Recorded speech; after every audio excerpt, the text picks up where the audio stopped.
Chapter 2 এর সার সংক্ষেপটা করি, দেন MCQ যাব। প্রথমটা হলো ভাই অংশীদার। অংশীদারটা অ্যাকচুয়ালি কি? হ্যাঁ, অংশীদার বলতে কি বুঝো তোমরা, আসলে কি বুঝো অংশীদার বলতে? আমি একটু তোমাকে প্রিসাইসলি বলি। কোন বিষয়ের যে কোনো নির্দিষ্ট অংশের দাবিদারকে অংশীদার বলে। মানে হইলো, আরেকটা ইজিলি যদি বলি, অংশীদার ব্যবসায়ের ক্ষেত্রে যে সকল ব্যক্তি স্বেচ্ছায় একত্রিত হয়ে চুক্তির ভিত্তিতে ব্যবসায় গঠন ও পরিচালনা করে সে সকল ব্যক্তিদেরকে অংশীদারি বলে।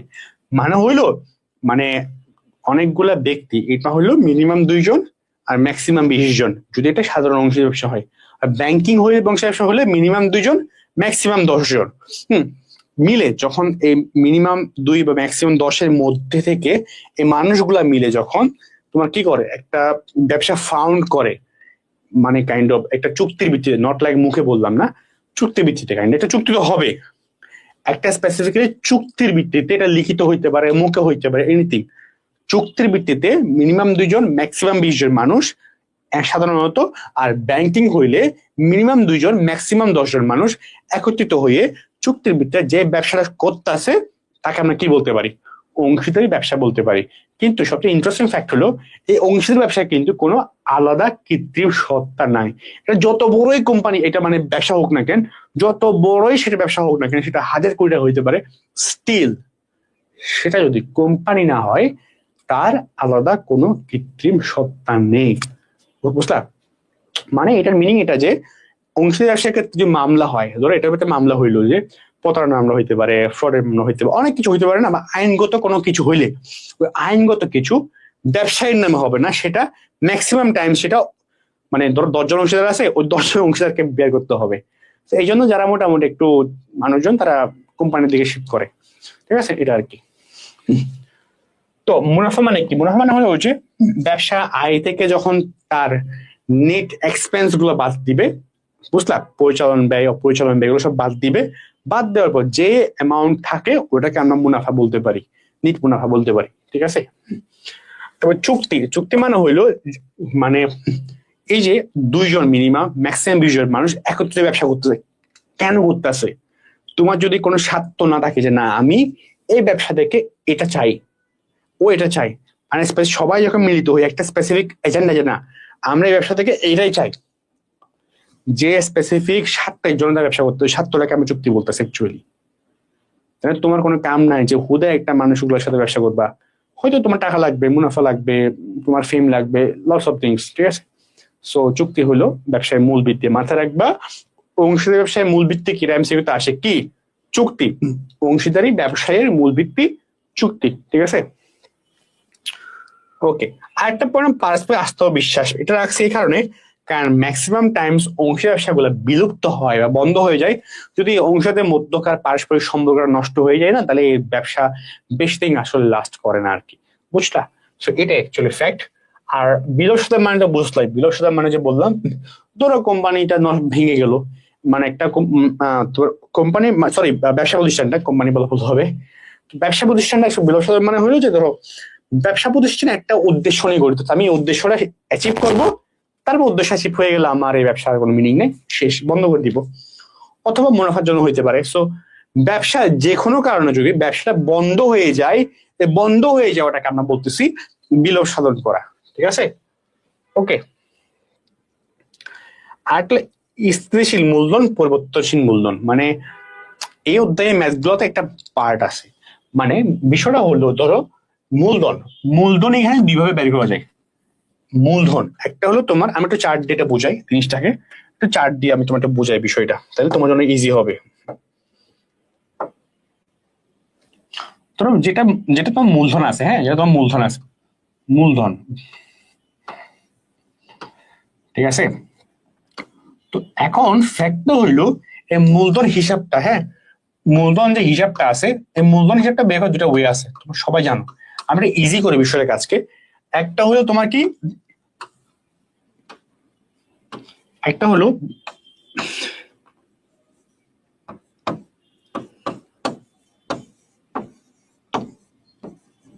বা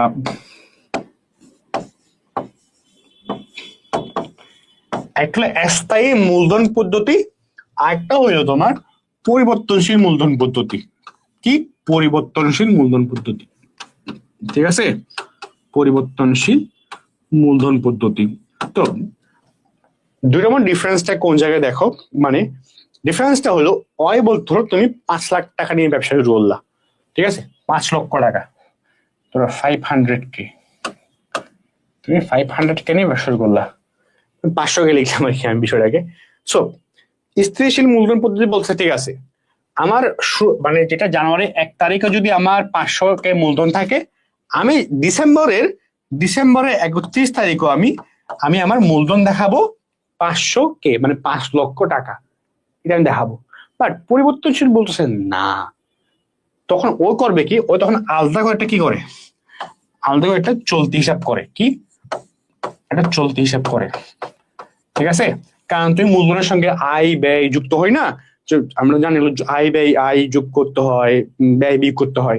আয় ব্যয় থেকে নিয়ে উত্তোলন যা কাম আছে ওগুলো তুমি এখানে করো, চলতি হিসাবে করো। মূলধন সবসময় সেম দেখাবে, সে মূলধন হিসেবে কত বললো 5 লক্ষ টাকা হবে। পরিবর্তনশীল বলছেন না, এভাবে আমি তো করবো না। তখন আমার কামটা হইলো, তখন আমার কাজ হলো তোমার পরিবর্তনশীলের ক্ষেত্রে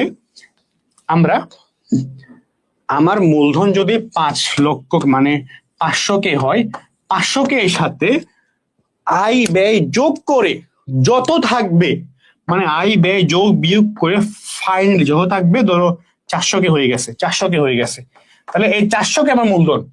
পরিবর্তনশীল মূলধন দেখা হবে আমার 400K মূলধন ডিসেম্বর 31 তারিখ, ঠিক আছে, ডিসেম্বর 31 তারিখ। বাট স্থায়ী মূলধন বলছেন না, আমাকে যদি কেউ মূলধন জিজ্ঞাসা করে আমি 500K বলবো। বাট পরিবর্তনশীল না, আমাকে ডিসেম্বর 31 তারিখ যদি এসে কেউ বলে মূলধন কত, আমি 400K বলবো। দিস দ্য ডিফারেন্স মেইনলি, ঠিক আছে। হোপফুল তুমি বুঝতে পারলা। তারপর দেখি তোমরা আর কে কি বললা, একটু আপনার বিষয়গুলো দেখি। হোপফুলি এটা কঠিন কিছু না, অনেকটা ইজি অ্যাকচুয়ালি, এগুলা অত হার্ডও কিছু না অ্যাকচুয়ালি, বুঝলা। সো আমরা একটু দেখি, তোমার অনেকেই কমেন্ট করলো, দ্যাটস সো গ্রেট, ঠিক আছে। ওকে ওকে ফাইন। সো আরেকটা ইন্টারেস্টিং ফ্যাক্ট হলো যে, যেটা মেনশন করি ভাই, যখন তুমি লাইভ ক্লাস করো বা অনলাইন ক্লাস করো, দেখো এই পুরো অনলাইন সিস্টেমটা, মানে পুরো যে অনলাইন সিস্টেমটা আছে, এই সিস্টেমে বৈশা আছে তোমার কে কত বেশি তোমার অ্যাটেনশন নিতে পারে। এখন তুমি তোমার অ্যাটেনশন কেটে ক্লাসে দিবা, রিলসে দিবা, তোমার ইচ্ছা। ধরো কেউ কমেন্ট করতেছে, অনেকে কমেন্ট করতেছে কেন, ওর লাভের জন্য। ও ঠিক আছে ভাই, এটা আনসার, ঠিক আছে, আনসার এটা হবে না, ওই ওরটা নিয়ে নিচ্ছে। তুমি হয়তো তোমারটা নিয়ে নিবা এখান থেকে, অথবা তুমি দেখবা কে কমেন্ট করতেছে, কে লাইভ করতেছে, কে লাইভ করতেছে না, কে কমেন্ট করতেছে না। এটাতে কোনো লাভ নাই অ্যাকচুয়ালি, কোনো লাভ নেই। একটা সাময়িক মজা পাবা, আর লসটা তোমার টাইম তোমারই নষ্ট হইতেছে। ভালো হয় তুমি ক্লাস করো, অথবা ক্লাস বন্ধ থাকলে তুমি এমন কিছু করো যেটা প্রোডাক্টিভ হয়। তুমি তোমার বাবা মা 18 বছর ইনভেস্টমেন্ট, তুমি অনেস্ট, মানে তুমি যে কোর্স গুলা করতেছো ভাই, ইভেন তুমি যে ইন্টারনেটে বিল দিচ্ছ, এই বিলটাও তোমার টাকা দেয় ম্যাক্সিমাম টাইমস। সো যেখানে তুমি তোমার বাবা মার উপর তুমি ওদের গ্রেটফুল হও, যে তারা তোমাকে এত কিছু প্রোভাইড করতেছে, গ্রেটফুল হও, পড়াশোনা ঠিক মতো করো। দরকার নাই তো কে লাইভ করতেছে, কে লাইভ করতেছে না, কে কমেন্ট করতেছে, কে কমেন্ট করতেছে না, কি করতেছে। দেখো তুমি আমার কাছে গালিও দাও, স্টিল আমার তুমি যে বলো ভাই আপনার ভাল লাগতেছে না, আমার কিছু আসেও যায় না, ঠিক আছে। আমি অ্যাকাউন্টে অনেক ভালো কিছু করতেছি, মানে ইভেন দেখা যায় তুমি ম্যাক্সিমাম আমাকে রিচ করতে পারবে না, তো আমার কোনো লস নাই, লস তোমারই। আমার কাম হইলো ভাই, আমি যখন ক্লাস নিচ্ছি, ঠিক আছে, তখন তোমার কাম হইলো এখান থেকে যত বেশি বেনিফিট নেওয়া, মানে গিভ এন্ড টেক, যত বেশি তুমি বেনিফিট নিতে পারো। তোমার কাজই হওয়া উচিত আমার থেকে যত বেনিফিট নিতে পারো, যে কোনো উপায়, ঠিক আছে। এটা তোমার মেন ইন্টেনশন হওয়া উচিত, বুঝলা। এটাই ছিল আমার টাইম, আমার এটাই ছিল, এটা আমার বলতে পারি। ওকে, সো পরে আমরা এমসিকিউ তে যাই এবার। চ্যাপ্টার 2, চুক্তি কোন ব্যবসায়ের মূল ভিত্তি। এই যে একটু আগে এত এক্সপ্লেন করে বললাম, দেখি কোনটা কোম্পানি, যৌথ মূলধনী, অংশীদার এক মালিকানা, কোনটা? একটা আগে বলছি, অধ্যায় ওটাই, কি অংশীদারি, এটা আনসার, ঠিক আছে। যারা পারলা খুবই ইজি, পারলে খুশি হওয়ার কিছুই নাই, এটা হলো খুবই ইজি এমসিকিউ দিলাম। এটা একটা দেখতে পারো। কামাল এবং লোটাস কারবারের মুনাফার অনুপাত, মানে কামাল ও লোটাস কারবারের মুনাফার অনুপাত 2:1 অনুপাতে বন্টন করে থাকে।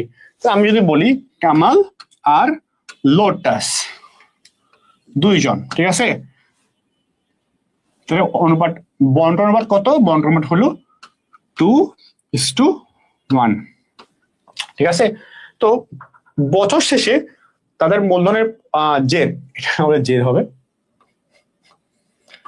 মূলধনের জের যথাক্রমে 1,00,000 টাকা এবং 1,80,000 টাকা, মানে তাদের মূলধন, তাদের কি, তাদের মূলধনের পরিমাণ, তাদের মূলধনের পরিমাণ কত? 1,00,000 টাকা এবং 80,000 টাকা, 1,80,000 টাকা। সো এখন কোয়েশ্চেন আসছে, বছর শেষে নিট লাভ হইল 24,000 টাকা। খুবই ভালো। নিট লাভ কত? নিট লাভ হইল তার 24,000 টাকা, 40,000 টাকা। আচ্ছা, এটা হলো, আমি এখানে এভাবে লিখি তোমার নিট লাভটাকে আমি একটু এভাবে ডিভাইড এভাবে করে দিয়ে দিলে তাহলে তোমার জন্য ভালো হয়। কত টাকা? 24,000 টাকা, ঠিক আছে। এখন কোয়েশ্চেন করলো কামাল লোটাসের প্রারম্ভিক মূলধনটা কত? অ্যাকচুয়ালি খুব ইজি না, করিং কিছু আমারে তুমি বলো, এটা কি করিং, মানে করিং কোনো ম্যাথ হইলো এটা, মানে কোনো পার্ট থেকে সেটা কঠিন না, ঠিক আছে। এটা বের করো তোমরা, এটার প্রারম্ভিক মূল্য কত বের করো। অ্যাটলিস্ট যে আমার একাডেমিক অ্যাডমিশন কোর্সের মানে অংশ ব্যবসায়ী হিসাব এই ক্লাসটা করে আসছো না, আমি সেম এমসিকিউ ওখানে বুঝাইছি। তো যে করে আসছো এই ম্যাথটা, এই ক্লাসটা আমার একাডেমিশন, ওর এটা না পারার কারণই নেই, ডিটেলসে ভেঙে বলছিলাম। সো বলো কত, দেখি তোমরা কত বলো, দেখি আমি।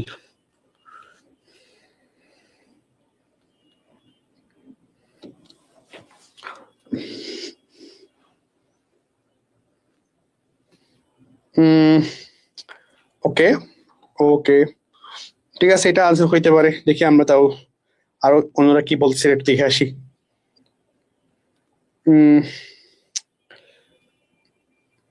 ওকে ফাইন, ঠিক আছে, দ্যাটস নট এন ইস্যুস। অনেকে বললা এটা তোমার বি হইতে পারে, এটা বললা তুমি আমাকে অনেকে। আচ্ছা আমি দেখি এটা কি আনসারটা কি, কত আনসারটা হলো তোমার সরি বি বলছিল না, আমি দাঁড়াইছি কেন। অনেকে বলছো বি হইতে পারে। আচ্ছা যারা যারা বি বলছো, যারা বি বলছো তারা তারা কারেক্ট, এটা হলো এটা আনসার। যারা যারা বি বলছো ইউ গাইস অ্যাবসলিউটলি কারেক্ট, ঠিক আছে। তাহলে পাল্লা কোডিং কিছু কিন্তু একদমই না। এই যে তোমাকে এতক্ষণ চিল্লাইতেছি ভাইয়া, বলতেছি যে ব্যাংক হইলে দেখো ইজিটা করবে না, প্রশ্নটা হার্ডটাই দিবে, ট্রিকিটাই দিবে। তো অংশীদারি ব্যবসায়ী সর্বোচ্চ সদস্য সংখ্যা কত, কত হইতে পারে? এটা হবে তোমার 10 জন। কতজন? 10 জন, ঠিক আছে, বুঝলাম। তারপরে আমরা যাই, ওকে ফাইন, দেখলা। তারপর আমরা যাই অংশীদারীদের মূলধন যেখানে স্থায়ী থাকে সেখানে মূলধনের সুদ উত্তোলনশীল লিপিবদ্ধ। এই দেখো একটু আগে ভাইয়া এটাকে কত সুন্দর করে এক্সপ্লেইন করে বললাম যে ভাইয়া যেখানে মানে থাকলে কি হবে, একটু আগে একটা মানে এটা এখনই চলে আসছে কি, অংশীদারি মূলধনে যেখানে স্থায়ী থাকে সেখানে মূলধনের সুদ ও উত্তোলনের সুদ লিপিবদ্ধ করা হয়। কোথায় করা হয়? সেটা কি উত্তোলন হিসাবে করা হয়, সেটা কি চলতি হিসাবে করা হয়, সেটা বিবিধ হিসাবে করা হয় না মূলধন হিসাবে করা? একটু আগে বলছি না, পারাটা কিন্তু উচিত না, পারা উচিত, বিকজ ভাইয়া এতবার ধরে এটাকে তোমার বলছিলাম আর কি। আনসারটা কি হবে?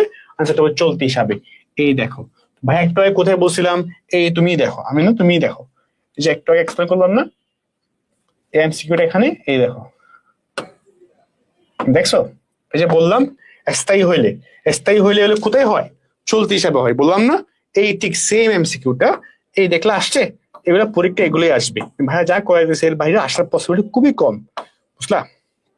দেখবা ঘুরাই ফিরাই এগুলো তোমার পরীক্ষায় চলে আসছে। সো এটা খুবই ইম্পর্টেন্ট, এটা আগে থেকে বলি, এই জন্য অ্যাকচুয়ালি এই ধরনের এমসিকিউ ইম্পর্টেন্ট বলে আমি 4টা করে দেখাইছি। আমি 4টা কয় জান না, কয়েছে একটা কারণ এটার জন্য, ঠিক আছে। সো পরেরটাই আমরা যাই। অংশীদারি ব্যবসায়ে অংশীদারদের লাভ বা ক্ষতির পরিমাণ জানা যায় কোন হিসাবে? খুবই সিম্পল, কোন হিসাবে জানা যায়?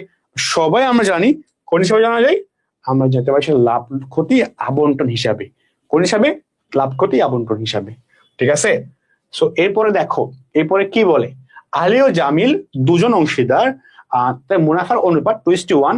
তারা বাবুকে 10% মুনাফার বিনিময়ে উত্তর হিসাবে গ্রহণ করলে অনুপাত কত? দেখো ভাইয়া কিন্তু ক্লাসে দেখাইছিলাম নতুন অনুপাত বা আমাদের যেগুলো টপিক বেস ক্লাস আছে ওখানে আছে যে নতুন অনুপাত বের করার সূত্র কি। দেখাও তুমি, তোমাদের বলো যে টপিক ওয়াইজ ক্লাসের মধ্যে নতুন অনুপাত বের করার সূত্র কিন্তু কি আছে, ওখানে তুমি একটু দেখলেই ইনশাল্লাহ পারবা। ঠিক আছে? সো এটা আনসার কি হবে, একটু একটু প্র্যাকটিস করো, একটু দেখি তোমরা কে আনসার দিচ্ছ, একটু দেখি। ঠিক আছে, দেন তোমাকে বলতেছি। ওকে,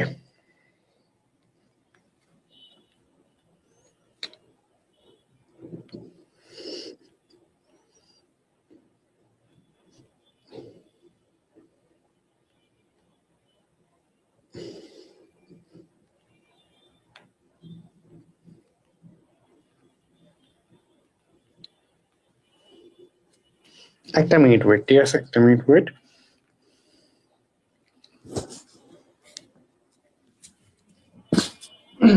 আমি 5 মিনিটের ব্রেক নেই, 5 মিনিট পর আমরা ব্রেক করতেছি।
সো মানে সো পোলাপাইন আমরা আবার চলে আসছি আবার শুরু করতে 5 মিনিট পরে ব্রেকে। সো তোমরা যারা এইটা আনসার দিতে যাচ্ছিলা, সো দেখি আমরা এবার, ও আমি কি পেন রেখে আসছি নাকি, ওয়েট।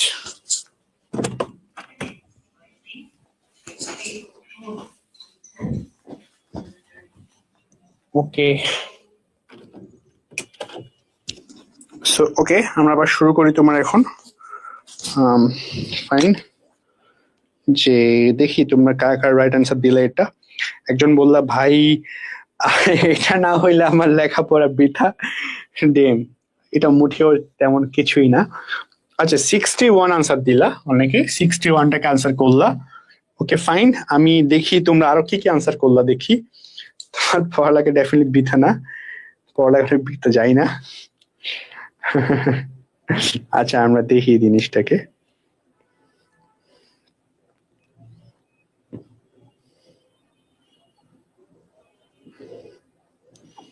ওকে সো এটা দেখো খুব সিম্পল, আনসারটা কি?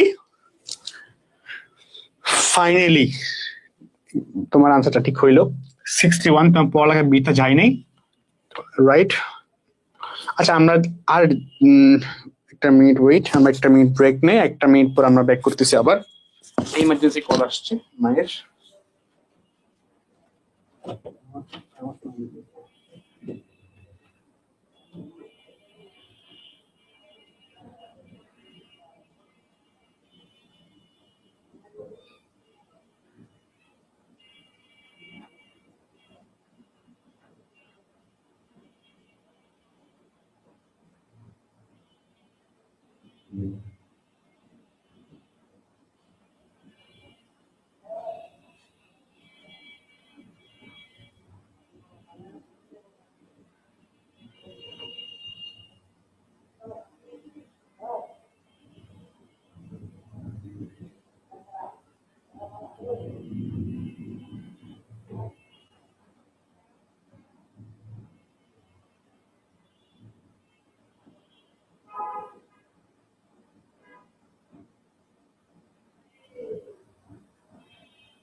চলো আমরা শুরু করি আবার আমাদের সেশনটা, যেখানে আমরা মাঝখানে একটা কল আসছিল আমার ইমার্জেন্সিতে।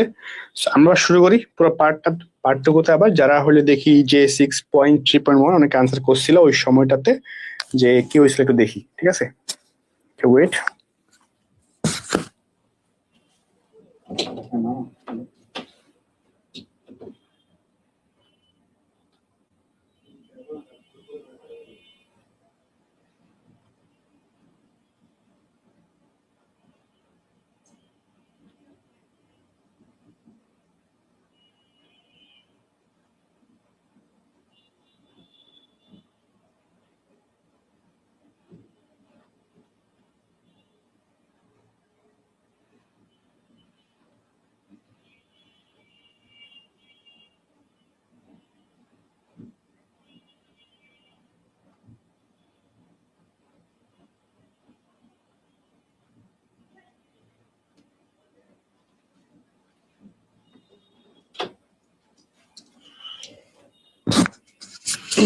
সো ওকে শুরু করি এবার।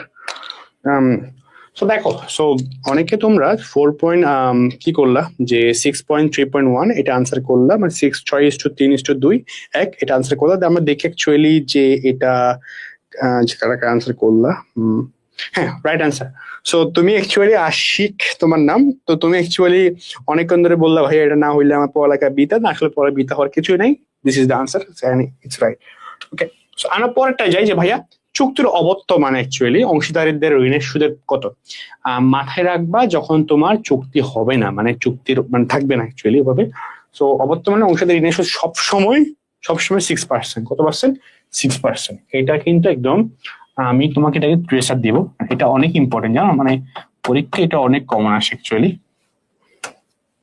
সো এটাই। তারপর দেখো অংশীদারি খাবার উন্নয়ন প্রধান অন্তরায় কোনটি? প্রধান অন্তরায় কোনটা অ্যাকচুয়ালি? এটার একটাই রিজন, মানে উন্নয়ন হইতে মানে ডেভেলপড হইতে, এটা আরো গ্রো করতে প্রথম সমস্যাটা হইল একটা, কোনটা? মূলধনের স্বল্পতা। কারণ এই ধরনের ব্যবসা যেহেতু তোমার 2 থেকে 20 জনের চেয়ে বেশি মানুষ আসে না, সো তুমি দেখো কোম্পানি ব্যবসা, রাইট? সো কোম্পানি ব্যবসা অনেক মানুষ, তার অনেক মূলধন, রাইট? সে যখন তখন যা তা ইচ্ছা এক্সপানশন করতে পারে। সে কি পারে না, কারণ তার টাকা কম, মানুষ ইনভেস্টর কম, ওনার কম, টাকাটাও কম, তার সে মূলধনের স্বল্পতা তার মেন ইস্যু। ওকে, ঠিক আছে। তারপরে পয়েন্ট আমরা যাই, তারপরে পয়েন্টটা হলো ভাইয়া বাংলাদেশে অংশীদারি ব্যবসা পরিচালিত হয় কত আইন দ্বারা? এটা মাথায় রাখবা 1932 সালের আইন দ্বারা। কয় জায়গায় দেখো এখানে আছে 1932 সালে আইনের কথা বলা আছে না, এটাই হইলো আইন দ্বারা পরিচালিত হয়। এটা মাথায় রাখবার পরিচিত অনেকে আসে, ঠিক আছে? আচ্ছা, এটা একটু ইন্টারেস্টিং। অংশীদারি ব্যবসায়ীর ক্ষেত্রে চুক্তির অবতার যে কোনটি সঠিক নয়? কোনটি সঠিক নয় দেখি বলো, কোনটি নয়? এটা হবে তোমার ঘ। কত অংশীদারি কর্তৃক সরবরাহিত ঋণের সুদ 5%, এটা সঠিক নয়। সবসময় সুদ ম্যাক্সিমাম টাইম কত হয়? 6% হয়। কত হয়? 6% হয়।